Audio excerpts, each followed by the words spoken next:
There's something called voluntarism and anarcho capitalism, which is a society that functions without government.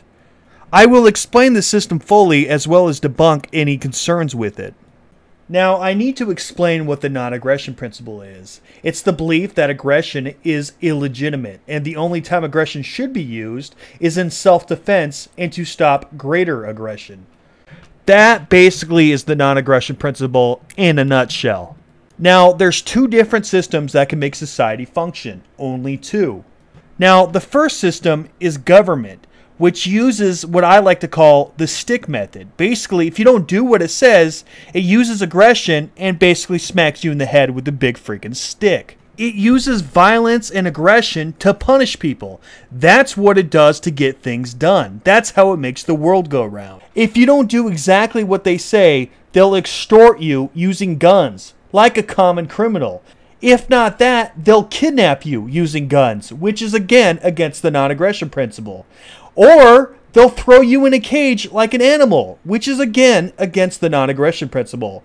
And if you decide to fight back, they'll kill you, which is again against the non-aggression principle.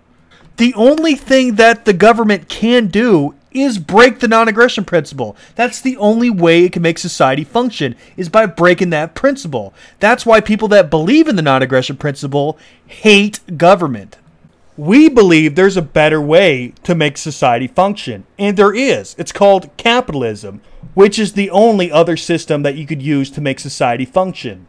This system doesn't use the stick method, right? It doesn't smack you over the head with a stick. Instead, what it uses is the carrot method. It's a system that rewards you instead of punishes you with aggression. It rewards you with more business from people and more money. And if you do something bad, people will voluntarily not work with you, and that will hurt you financially.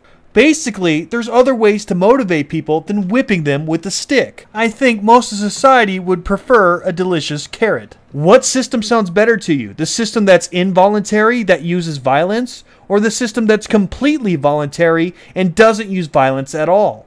Let's go more into depth with these systems. Let's talk about capitalism some more. And in this system, people work by providing products and services in exchange for money. And then they use that money they receive to buy things that they have value to them. This creates a voting system using money instead of ballot boxes. Basically, individuals vote what's best for society directly by giving away their money to the corporations and companies they believe offer the best prices, best services, most environmentally friendly, and is best for its workers. This allows them to fund the organizations and businesses that they believe service society the best.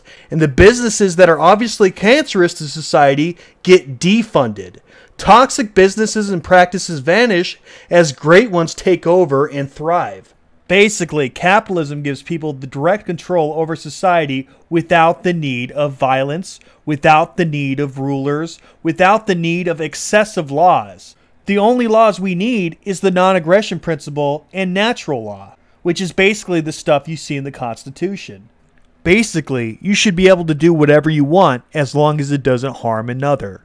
With government, it's a completely different story. You create rulers there, and those rulers, well, you give them power, you give them a big, large hammer, and everything starts to look like a nail.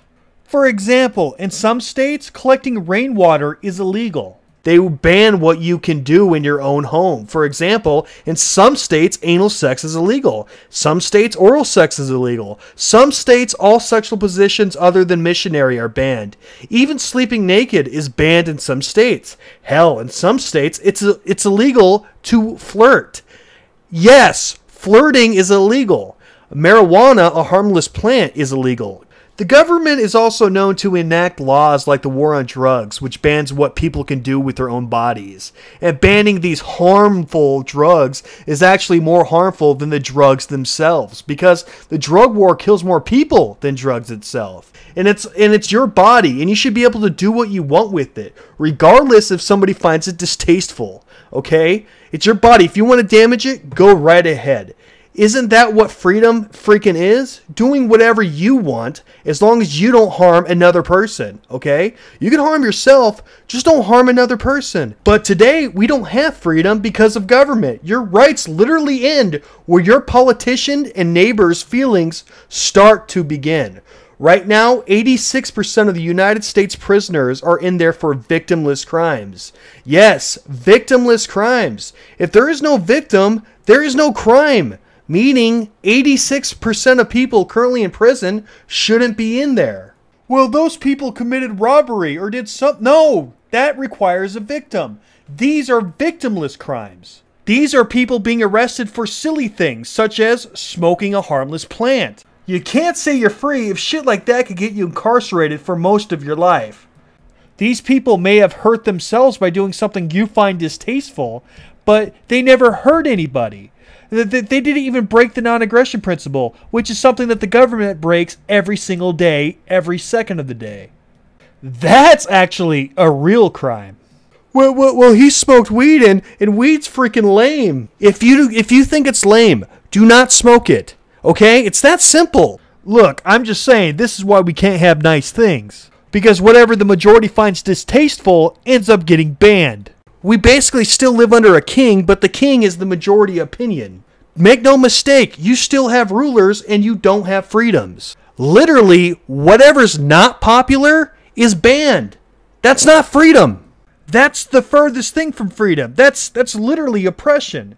And you call yourself free. That's a freaking joke, right? It's a joke. Imagine there's this island where everybody on the island has equal rights, right? There's no government, there's no rulers, there's nothing creating hierarchy in society. Everything's completely voluntary and everybody is on an equal playing field. And on this island, it worked for years and years and years. Since its inception, it worked perfectly. So imagine for whatever reason, they decide to make rulers, right? Now, they obviously give this ruler the permission to control them using violence. Now, this ruler has freaking power, but he has no money. So how does he fix this problem? Well, obviously, the people that lobby him and give him money, he will divvy out favors to those companies. So suddenly, the businesses with the most money are now writing the laws, not just the ruler. Now, this king that has no money can now exchange his power for money. You see, this splits the island into two groups, the ruled and the rulers. So suddenly, the only people that are making money are the people that have government influence, which are the rich and the government. This is why there's such a huge wealth gap in America and every other country. It's because of government. That's why the rich are so rich and the poor are so poor. You see, everything was better when everybody was on an equal playing field and everybody had equal rights. Once you made rulers and made people superior than one another, of course you're going to get inequality. I mean, it's so obvious, why does that even need explaining? So people always say, well, we need government to regulate the market. Creating more government officials and rulers who divvy out favors to rig the marketplace is not going to help, okay? They're making the marketplace worse, as I've shown with the island example. What you do is you remove the rulers and the rules from the marketplace, and that'll get rid of all the favors that all the big businesses have, and it'll allow small businesses to thrive again. Oh, well, we need a lot of rulers and rules. That's what stops monopolies from forming. No, that's what causes monopolies to form. Copyrights and patents and government favors only help monopolies to form. My favorite concern about anarcho-capitalism is the dumbest one. It's just funny to me. People think that monopolies could form without government. Tell me how a monopoly will form if you remove government. Listen to this. Imagine if you had a company that did fidget spinners, right? And you have the monopoly on it, right? You invented fidget spinners. And there's no government to keep competition out, right? You can't get a patent, you can't get a copyright, and you can't have government pass a law for you to make sure that you rule that market. So, okay, that's your fidget spinner company, right? That's your fidget spinner company. Now, I'm a competitor. I make a fidget spinner, and I'm going to enter the marketplace and steal the shit out of your monopoly. What are you going to do to stop me? Nothing. There's not a damn thing you can do. Monopolies simply can't form without government. Period. There's also one other common misconception about how monopolies could form in an anarcho-capitalist society. Let me debunk that right now. Some people believe that in an anarcho-capitalist society, a monopoly will form and it will buy off all the smaller businesses so no business could ever compete against it. And that's how they'll maintain their monopoly. They'll just forever buy off every business that props up. It's like getting a giant billboard above your business saying, hey, if you don't completely steal my monopoly, I'll buy your business off. There's no way you could lose. No matter what, you're going to make millions, if not billions of dollars.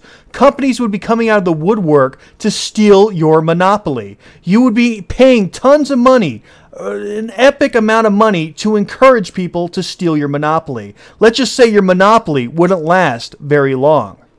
These businesses would make an unbelievable amount of money if they stole your monopoly. So each one of them is going to be a lot of money to pay off because they'll make even more money if they just say no to you and just steal your monopoly. So yeah, each one of these companies is going to bankrupt the business when they get paid off.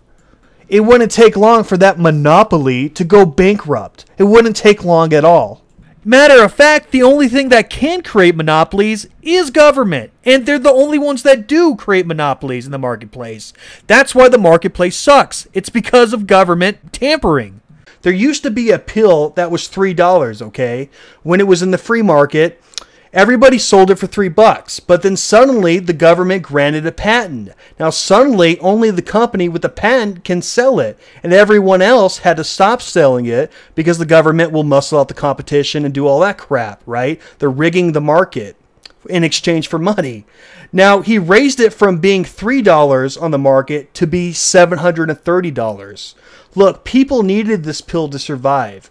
People obviously blamed capitalism, but under capitalism, there are no patents, and someone could enter the marketplace and sell that pill for $3 still, and the guy who increased the price would have to sell the pill for $3 again.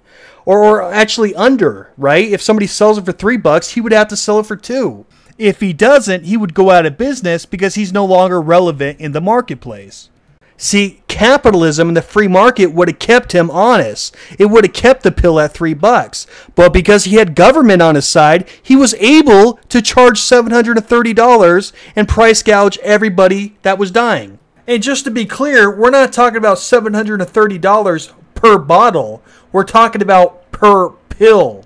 By the way, insurance companies had to pay these pill prices, and people's insurance premiums skyrocketed. You guys freaking wonder why health insurance is so damn expensive. It's because you allow government to create monopolies in the marketplace in exchange for money. Get rid of government. Get rid of rulers. It's the rulers in the marketplace that are screwing the marketplace up. They're taking advantage of you. That's why the 1% own 50% of the world's wealth. If you don't like that happening, then get rid of government. By the way, I want to talk about patents for a second because they're monopolies and they just suck in general. Patents are the reason Monsanto can freaking patent nature and all the fruits and vegetables in the world. Yes, they're patenting nature. GMO seeds, they sell their GMO seeds to farms, removing all the natural, non-patented seeds from the world, which will obviously make it so eventually they'll own the rights to every vegetable that you eat.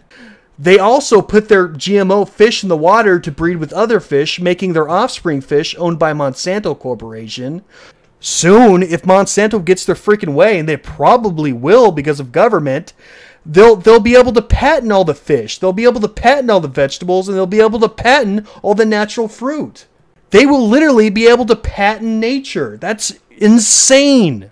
But this is what happens, people, when you let rulers to run the marketplace. The rulers will sell your rights down the drain in exchange for cold, hard cash, and allow the corporations to run your lives and write the rules and rule over you using the violence of the state. See, in pure capitalism, or in other words, anarcho-capitalism, corporations don't have power because there's no government or power to buy. Also, some people will say, but the poor, without government, who will take care of them? Here's a brilliant idea. How about you pull out your wallet and just give the poor money? That's all you have to do. You don't need somebody to force a gun on you to do it. What the hell's wrong with you? Well, nobody would give money if it wasn't for the government. There is 1.5 million charities that exist globally. And there's $373 billion given in 2015 alone. Imagine how much money would be given if people weren't being taxed to death. Here's what government does with your tax dollars, okay? I just need you to know this. They wasted $1.5 trillion. Trillion! On one single fighter jet. I shit you not. One single fighter jet. And it doesn't even work. Even the Pentagon admits that it doesn't work. Its visibility is too low for a fighter. It has high aft visibility, meaning an enemy can easily shoot it down from behind. It can be easily outmaneuvered by obsolete Russian and Chinese aircraft. It's not good for surface combat. It's far from invisible to enemy radar. On and on and on and on. All of the military has acknowledged, of course, by the time they get around to admitting it, government had already committed to buying the thing. Not only that, but the Pentagon misplaced and lost $6.5 trillion. It just vanished. The money went somewhere, but no one can say where. Whoopsies! Those two mistakes alone, and trust me, there are billions of other ones I could bring up, but just using those two examples alone, by themselves, they could have bought every homeless person in America, which is roughly 500,000 people. They could have bought them all a $16 million home. Yes, that's right. Every homeless person in the United States would get a $16 million home just by erasing 2 of the billion mistakes that they make. People say, we need government to help the poor. The reason we have poor is because of government. Okay, another comparison between government and capitalism is this. With government, there is no competition with public sector jobs. For example, there is no other post office. There's only one DMV. If these services at these places are piss poor and the people who work there do a piss poor job, it doesn't matter. Where else are you going to go? Their jobs are not being threatened by competition. So the bosses and the government itself doesn't really give a shit if their employees do a bad job. I think this is common knowledge, but everybody should know at least that it's almost impossible to get fired from a government job. This is the reason why. Whereas with capitalism, there is tons of competition and their jobs are always being threatened by people that will do a better job. Anyways, the point is capitalism properly motivates people when government does not. Okay, and here's something that you need to know. YouTube accidentally put a Coca-Cola ad on a racist video once. The person who owned the racist video only made like $12 off of the Coca-Cola ads. That's it. It wasn't a scam. It was a simple accident. But people didn't like this. And boom, YouTube lost $1 billion in the first couple days over this incident, almost bankrupting the company. Here's another one. Remember at United Airlines where they had to refund some seats because they needed to fly out some employees to fly a plane? When they physically removed one passenger, he fell on the floor and got a bloody lip. The company lost $1.5 billion in just a couple of days. Imagine what would happen if a company abused its workers or polluted. They'd die almost overnight. There's real accountability there. Another great thing about capitalism is it lets you vote directly with your wallet instead of voting for somebody that's going to vote for you. You know, voting for a president that never follows through with their promises. And that's assuming that the one that you voted for actually gets elected. That's much better than begging some ruler, don't you think? Plus, the guy who doesn't even work or vote for you at all, he works for corporations, probably won't vote in the way that you want anyways. Now, let's talk about another way that the government rips you off. They rip you off with taxes. Right off the bat, when you make money, they take it in income tax. So already you can buy about 30% less than you could if you'd been allowed to keep your entire paycheck. But it's not just that. Most places in the US have sales taxes, so that's probably another 5% or more. But that's just barely starting. There's estate tax, gift tax, bequest tax, expatria tax, employment insurance tax, railroad retirement tax, employee tax, unemployment tax, railroad unemployment repayment tax, manufacturer excise tax, retail excise tax, facilities and services tax, foreign insurer tax, gambling tax, harbor maintenance tax, water transportation tax, commercial vehicle tax, petroleum tax, environmental chemical tax, ozone depleting chemicals tax, imported substance tax, occupational tax, telephone excise tax, capital gains tax, real estate investment tax, undistributed income from investment tax, golden parachute tax, group health plan tax, alcohol taxes, tobacco and tobacco products tax, machine guns, destructive devices and certain other firearms tax, tax on generation skipping transfers, green mail tax, structured settlement tax, self-employment tax, non-petroleum energy tax, and of course, the Spanish-American War tax. Yes, we're still paying the tax on a war that's been over for more than a century. And these are just federal taxes. Just the federal ones. But it's not just taxes, it's regulations too that freak you in the paycheck. Businesses in this country are so overregulated that they pay more money just complying with these regulations than they actually pay in taxes. And the problem's just getting worse. Take a look at this. This, my friends, is a typical page from the Federal Register. That's where the federal government publishes all the new regulations that go into effect just on that day. And it's published every business day. Look how small that print is. These things have almost 1,000 words per page. And typically each day, publication has 200 to 300 pages. So every day, that's 200,000 words of new regulations or more. Average adult reading speed in the US is 200 words per minute, so it would take the average adult over 16 hours just to read the new regulations that went into effect just that day.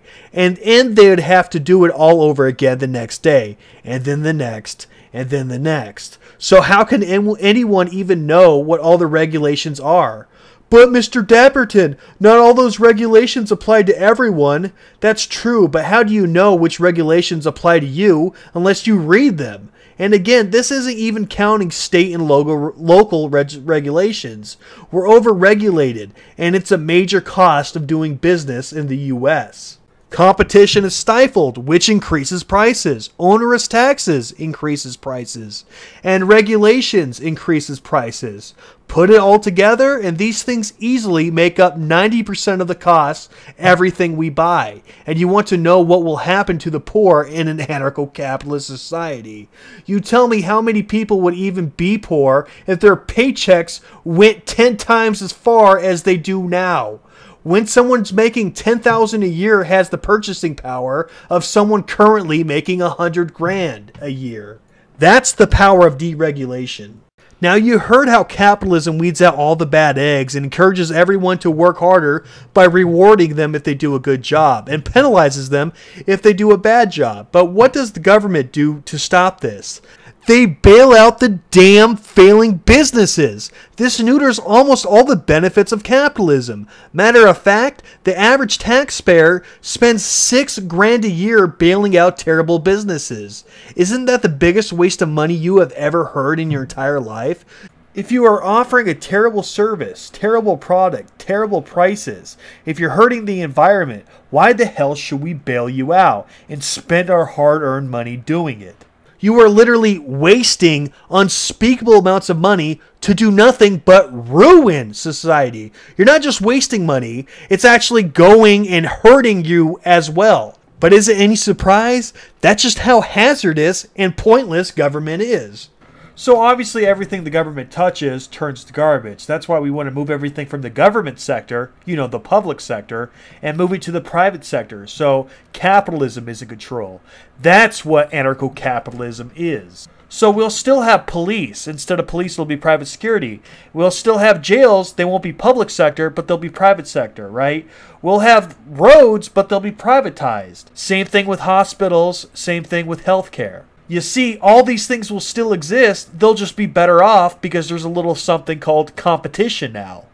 People always say if you build a capitalist society without government, the businesses will actually build an army and take over. But you see, if you already made a society that's anarcho-capitalist, they believe in the non-aggression principle. And they'll destroy any government that starts to build up, even if it's made by a corporation. Why? Again, because it's against the non-aggression principle. I mean, what are they going to do to make money? They're going to force people to buy their product, or they're going to tax them, or they're going to extort them in some way. Well, according to the non-aggression principle, extortion and taxes are against the non-aggression principle. So if a business try to build up an army, it's literally in the rules of the anarcho-capitalist society that you could kill those people, because what they're doing is they're aggressing upon you. And it's an act of self-defense to stop them. You see, once you build an anarcho-capitalist society and you eliminate all government, government could never spring up again because everybody believes in the non-aggression principle. That shit's taught in schools. So if anybody tries to spring up and build a government, well, they're going to get shot pretty quickly. And what stops people from building a government today? Police. Well, in anarcho-capitalists, we're going to have private security, which is even better than police. He looks and sounds like a cop. At least it's quiet today. And he and his fellow officers are certainly armed like cops, complete with canines. And when most people hear private security, what do they think? They think mall cop. No mall cops here. They are security officers with SEAL security, and they've been under contract with the subdivision since November. We actually patrol districts and subdivisions like this one, give them a little bit more security for their money. The Civic Association used to contract with the constable's office for a deputy to patrol the area. But now that it's gone with SEAL security, it has anywhere from 3 to 4 officers patrolling the streets at any given time, and at half the cost. Also cut in half, the number of burglaries. The average monthly number last year. At about 20 per month. And in February? 11. Wow. So big change. So did you hear that? They're 2 times cheaper. So I don't want to hear any of this crap. Oh, well, what if you can't afford it? What the hell you mean you can't afford it? If you could afford it today, you could afford it when freaking it's 2 times cheaper, right? Also, the homeowners association and the people that you rent your place from, they'll pay for the private security. It won't come out of your pocket per se. It'll just be included with the home that you buy or the place that you rent. And if you can't afford that, well, then I guess you can't live in that area. Did you also hear how they're 2 times more effective? I think the reason why is because they're always in the area securing that area. They're not 20 minutes away extorting people with tickets. Their job is to actually protect, not to be some road pirates to fund the government. They'll be there in 2 minutes to save you, instead of showing up 20 minutes late to outline your body in chalk. And another great thing is they can't break into your home for smoking a harmless plant, or, having sex in a way that's not missionary. One of those bogus freaking sex laws that I mentioned earlier. They can only break into your home to arrest you, or just arrest you in general, if you're a direct threat to somebody. That means also people will be able to be free for once. That means no more 86% of people in prison being in there for victimless crimes. People that are actually in prison will be there because they're a direct threat to somebody and they should be locked away. Not for just living a lifestyle that you find distasteful. They won't choke you to death for selling untaxed cigarettes like they did to Eric Garner. In fact, they won't kill you or lock you away for any victimless crime or doing something your corporate masters don't want you to do. You'd be free, like real free. As long as you don't hurt another, you're golden. Also, these police officers will be held responsible. Now, some people will say, private security will never work on a huge scale. It can only work on a small scale, like in that video you showed with the private security. Okay, listen. There is already more private security in the United States than there are public police officers. Yeah, private security will work on large scale because it already does. Now you're probably wondering, how is roads going to be paid for? Well, the businesses will pay for roads near the businesses. Homeowners associations and apartment complexes will pay for roads near homes. Now you're probably thinking, oh, well, if it's coming from the businesses are going to pass the price on to me through the products. So please stop acting like today roads are free, because they're not. You pay for them through taxes. They'll actually be cheaper in Ancapistan because of competition. I've already shown you how competition makes things like a hell of a lot cheaper. And now, as you already know, I already want private courts. I want private prisons. People always say, that would be corrupt if they're privatized. Like, how are prisons corrupt? That makes no sense. You mean people are in prison for reasons they shouldn't be in there, right? Well, that's government's fault. It's not the prison's fault. Again, 86% of people that are in prison are in there for victimless crimes. That will actually go away in anarcho capitalism. Thus, no more corrupt prisons. As far as private courts, people always say, oh yeah, those will be corrupt too if they're privatized. Okay, as if only private sector judges can be bought off. Okay, no, any judge could be bought off, whether they're private or public sector. The fact that they're private sector in this scenario, you think they get bought off more, it doesn't make any freaking sense to me. Why? What would cause that? We have money today in government land, so I mean, why doesn't that happen today? What's causing it to happen in Kapistan but doesn't cause it to happen today?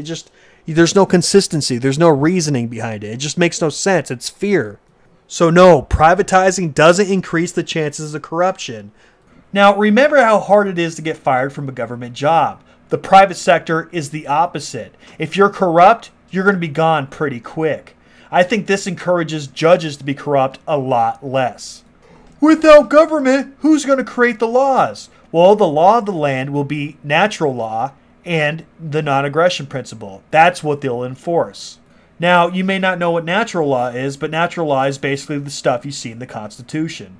I know your next concern. The problem with anarcho capitalism is everybody needs to follow the NAP, the non-aggression principle, or the NAP, for society to function. That's too complicated and asking too much out of society. Yeah, the vast majority of the population already follow this principle. Only the government are allowed to break it in today's society, and they're the only ones that really do. But I find it hilarious you think following the non-aggression principle is asking too much out of society, but you think following 300,000 laws that can be enforced in the United States is not asking too much. Yeah, like that makes much sense. Following one law, super complicated. Following 300,000 laws, oh, now that's simple. Anybody could do that. Statist logic right there.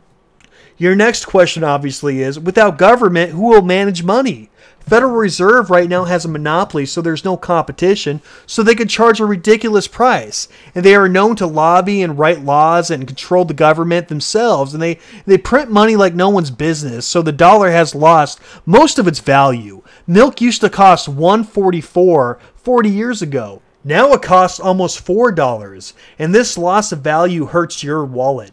Every dollar they print is them devaluing what your labor is worth. The government's involvement in our money is a giant freaking joke. The Federal Reserve isn't even federal, and there's no gold, even reserved to back up the money. Backing up the dollar with gold was their one job, and they don't even do that. Instead, they just print money and exploit the people. Whereas with private sector money, Bitcoin is new and has already skyrocketed in value. Yeah, that's right. The capitalist money, the free market money, is already worth more than freaking gold. Yes, it's worth more than gold. Who would you rather handling your money? The people that are going to devalue your money, or the people that are going to make it worth more? And we definitely need a privatized education. We pay way too much for shitty teachers in this country. The best teachers should be paid a lot, and the worst shouldn't be teaching kids. But right now, the bad teachers who shouldn't be even teachers are paid as much as the world's best public teachers. What the hell? And you wonder why school is inefficient. Why try hard at all? And look how hard it is to fire teachers. Sometimes in states with teacher unions, it can take years, even if they were caught sexually abusing a student. I shit you not. They're called rubber rooms, and they're places where these teachers are put to play solitaire or whatever on the taxpayer's dime, so they keep them away from the children. One teacher in Ohio burnt a cross onto a student's arm with a Tesla coil. It took the school board 3 years and almost $1 million of taxpayers' money, not counting his salary, to fire him. Also, the teachers who will go above and beyond should get paid more. You may say, oh, what if people can't afford school?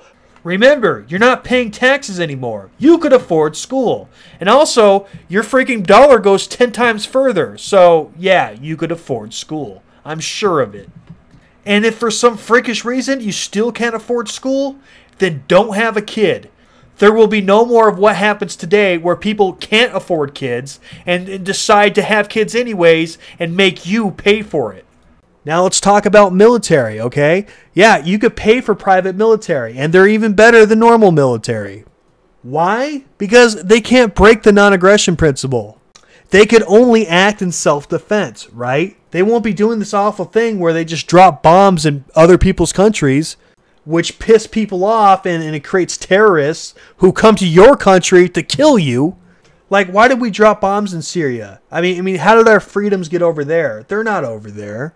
We as a country, as a nation, need to protect ourselves first. There's a reason why when a plane's coming down and the masks come out of the plane, you're supposed to save yourself first before you can help anybody else. Why? Because if you pass out, you're no use to anybody. Right now, the United States, the vast majority of the tax dollars go to freaking pointless wars, to kill innocent people, to fund drone strikes, where 90% of the victims in the drone strikes are innocent people. They're not the people they meant to kill. And you wonder why there's so many damn terrorists. But yeah, I mean, okay, we've been a country for 235 years, and we've been at war for 209. That shit will finally go away with privatized military, because the military could only act in self-defense, eliminating a lot of the wars. Most of them, in fact. Oh, well, the military won't be powerful enough. Well, because of competition, it'll be more powerful. And on top of that, the militia is not going to have any gun regulations. On top of that, they could have planes with machine guns, tanks, and they could own anything below a nuke. You can't use a nuke because it breaks the non-aggression principle to use it, because no matter any way you use it, there's going to be casualties. So the nuke is against the non-aggression principle. But everything else, the civilians could use. So I really doubt any country would ever mess with an anarcho-capitalist society. It will be one of the most powerful militias the world has ever seen. Now, a very common, super common argument against anarcho-capitalism is, well, why don't you move to Somalia? Somalia doesn't have a government. Somalia was a government that crashed. That's not a real representation of some place that uses capitalism instead of government. A failed government isn't capitalism. Those are different things. Also, Somalia has like 15 factions and parties. That's 15 freaking governments. That's the most government ever. How would that represent anarcho-capitalism, which is zero governments? It makes no damn sense. Somalia is the furthest country from anarcho-capitalism. So, sorry, you're going to need another example of an anarcho-capitalist society that failed. Alright, anyways, that's all I got time for today. I hope you guys enjoyed the video. If you did, consider donating to my Patreon. I'll catch you guys on the next episode.